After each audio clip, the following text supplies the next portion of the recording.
Dođi ptica.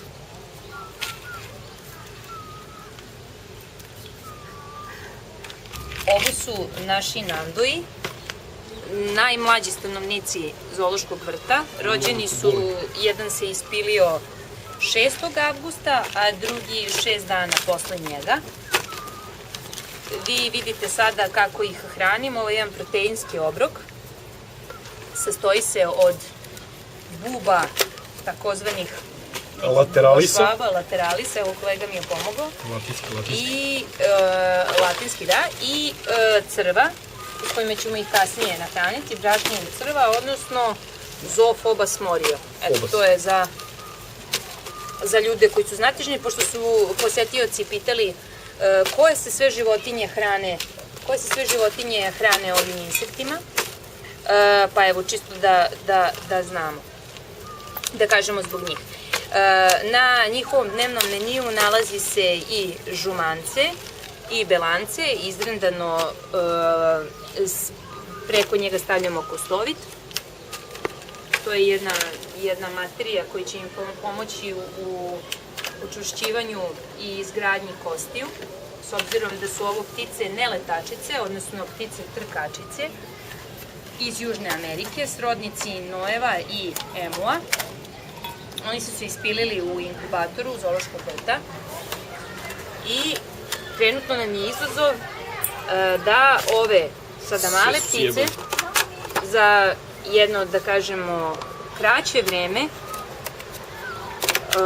othranimo i odgojimo da imaju jake noge kao i njihovi roditelji, koji dele stan ili, da kažem, prostor životni sa tapirima. To je za naše posetioce kada dođu u zoološki vrt da znaju gde se nalaze nanduji. Iako mi na kavezima imamo table sa informacijama o gotovo svim životinjama.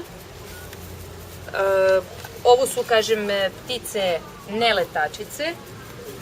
One u prirodi žive u pampasima, u oblastima travnatim, nekada i u oblastima gde ima peska.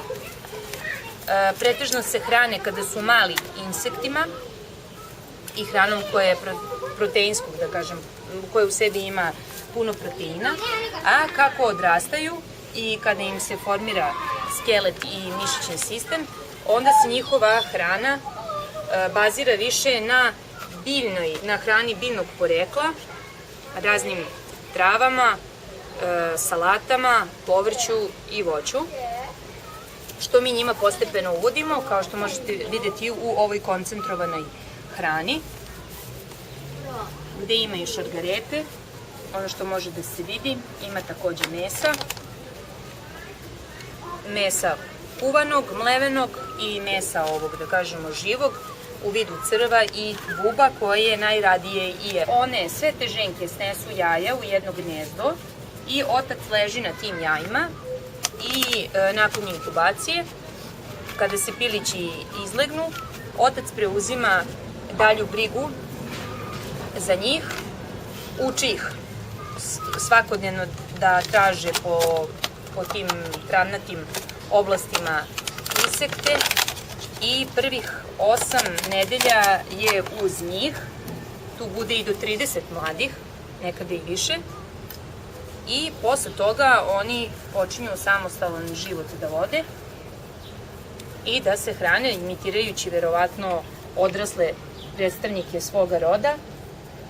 Naravno, tu bude sigurno i gubitaka, zbog toga se u tako velikom broju i razmnožavaju, ali ono što ostane i pretekne, uglavnom, znači, nije ugrožena njihova populacija. Nažalost, ljudi ih kao i nojeve koriste u industriji mesa i kože, ali i ulja.